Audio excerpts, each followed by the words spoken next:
Hello guys, कैसे हो आप सब? आई होप सब अच्छे होंगे। आज मैं लेके आई हूँ सोमवार व्रत कथा। तो अगर आप महाकाल के भक्त हैं तो कमेंट बॉक्स में जय महाकाल जरूर लिखना। और पहले मैं बताऊंगी आपको सोमवार व्रत विधि। सोमवार 3 प्रकार के होते हैं। साधारण सोमवार हम जो करते हैं वो, और एक प्रदोष व्रत सोमवार और एक 16 सोमवार। ये 3 सोमवार होते हैं। इनकी कहानियां अलग अलग होती है। चलो सुनो। विधि है इस प्रकार। सोमवार का व्रत साधारणतया दिन के तीसरे पहर तक होता है। व्रत में फलाहार या पारण का कोई खास नियम नहीं है, किंतु यह आवश्यक है कि दिन रात में केवल एक समय भोजन करें। सोमवार के व्रत में शिवजी पार्वती जी का पूजन करना चाहिए।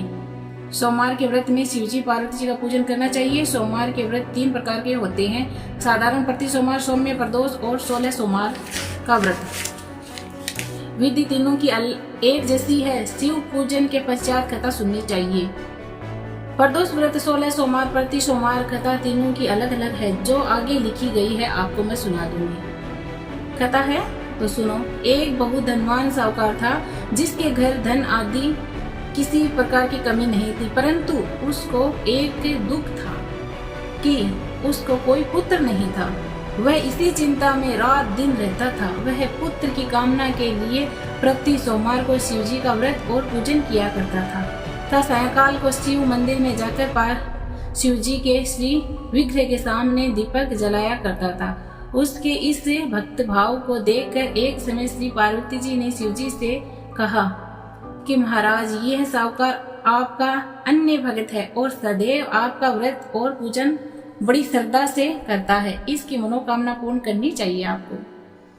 शिव जी ने कहा, हे पार्वती, इस संसार में कर्म क्षेत्र है। जैसे किसान खेत में जैसा बीज बोता है वैसा ही फल काटता है वो, उसी तरह इस संसार में प्राणी जैसा कर्म करता है वैसा ही फल भोगता है। पार्वती जी ने अत्यंत आग्रह से कहा, महाराज, जब ये आपको अन्य भगत है और इसको अगर किसी प्रकार का दुख है तो उसको अवश्य ही दूर करना चाहिए, क्योंकि आप सदैव अपने भक्तों पर दयालु होते हैं और उनके दुखों को दूर करते हैं। यदि आप ऐसा नहीं करेंगे तो कल मनुष्य आपकी सेवा का व्रत क्यों करेंगे भला?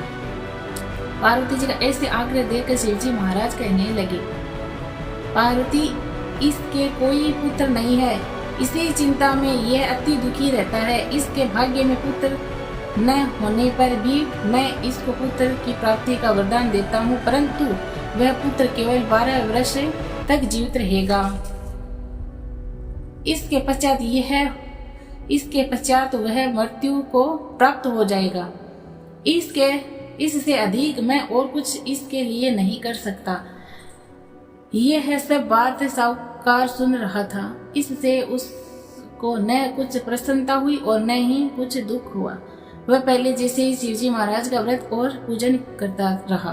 कुछ काल व्यतीत हो जाने पर साहूकार की स्त्री गर्भवती हुई और 10वें महीने में उसके गर्भ से अति सुंदर पुत्र की प्राप्ति हुई। साहूकार के घर में बहुत खुशी मनाई गई, परंतु साहूकार ने उसकी केवल 12 वर्ष की आयु जानने कोई अधिक प्रसन्न प्रकट नहीं की और न ही किसी को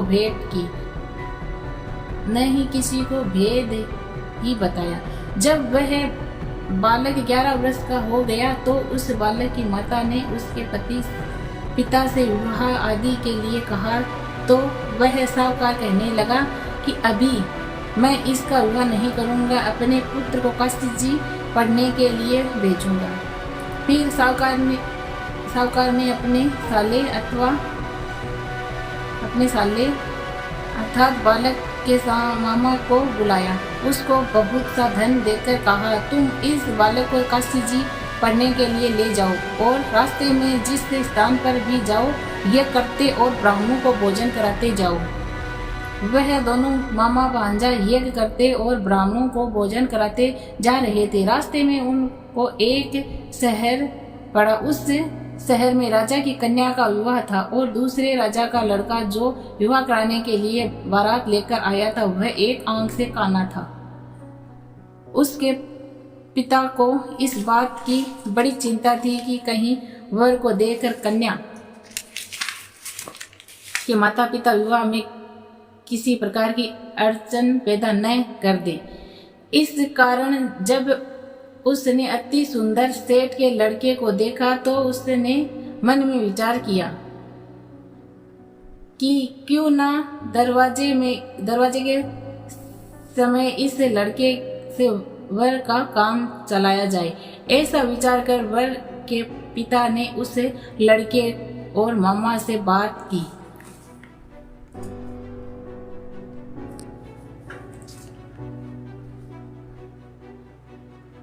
तो वे राजी हो गए। फिर उस लड़के को वर के कपड़े पहना तथा घोड़े पर चढ़ा दरवाजे पर ले गए और सब कार्य प्रसन्नता से पूर्ण हो गए। फिर क्या हुआ सुनो। फिर वर के पिता ने सोचा यदि ये विवाह कार्य भी इसी लड़के से करा लिया जाए तो क्या बुराई है। ऐसा विचार कर लड़के और उसके मामा से कहा यदि आप फेरों का और कन्यादान के काम को भी करा दे तो आपकी बड़ी कृपया होगी। मैं इसके बदले मैं आपको बहुत कुछ धन दूंगा। तो उन्होंने स्वीकार कर लिया। विवाह कार्य भी बहुत अच्छी तरह से संपन्न हो गया। परंतु जिस समय लड़का जाने लगा तो उसने राजकुमारी की चुनरी के पल्लू में लिखा कि तेरा विवाह तो मेरे साथ हुआ है, परंतु जिस राजकुमार के साथ तुमको भेजा जाएगा वह एक आंख से काना है। मैं काशी जी पढ़ने जा रहा हूँ। लड़के के जाने के पश्चात साहूकार राजकुमारी ने जब अपनी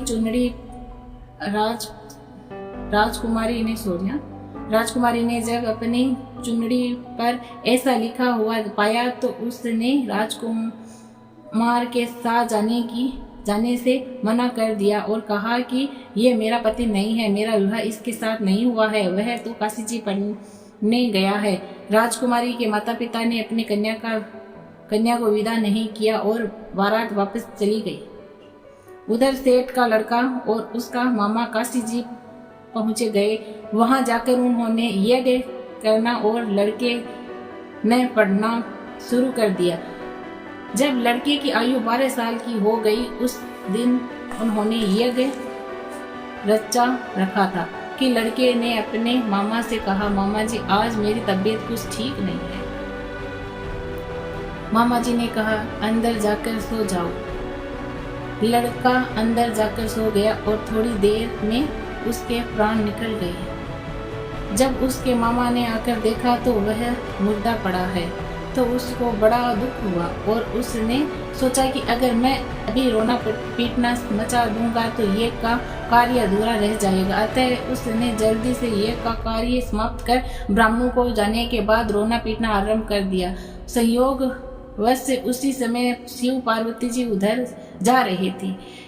जब उन्होंने जोर जोर से रोने की आवाज सुनी तो पार्वती जी कहने लगी महाराज कोई दुखिया रो रहा है, इसके कष्ट को दूर किया जाए। जब शिव पार्वती जी के पास जाकर देखे तो वहाँ एक लड़का मुर्दा पड़ा था। पार्वती जी कहने लगी महाराज ये तो उसी सेठ का लड़का है जो आपने वरदान से हुआ था। पार्वती जी शिव जी कहने लगे हे पार्वती इसकी आयु इतनी ही थी सो यह भोग चुका है। तब पार्वती जी ने कहा हे महाराज इस बालक को और आयु दो, नहीं तो इसके माता पिता तड़प तड़प कर मर जाएंगे। पार्वती जी के बार बार आग्रह करने पर शिव जी ने उसको जीवन दान दिया और शिव जी महाराज की कृपा से लड़का जीवित हो गया। शिव पार्वती कैलाश चले गए। वह लड़का और मामा उसी प्रकार ये करते रहे। ब्राह्मणों को भोजन कराते समय घर की ओर चल पड़े। रास्ते में उसी शहर में गए जहाँ उसका विवाह हुआ था। वहाँ पर आकर उन्होंने यज्ञ आरंभ कर दिया तो उस लड़के के ससुर ने उसको पहचान लिया और अपने महल में ले जाकर उसकी बड़ी खातिरदारी की। साथ ही बहुत दास दासियां सहित आदर पूर्वक लड़की और जमाई को विदा किया। जब वे अपने शहर के निकट आ गए तो मामा ने कहा मैं पहले जाकर खबर दे कर आता हूँ।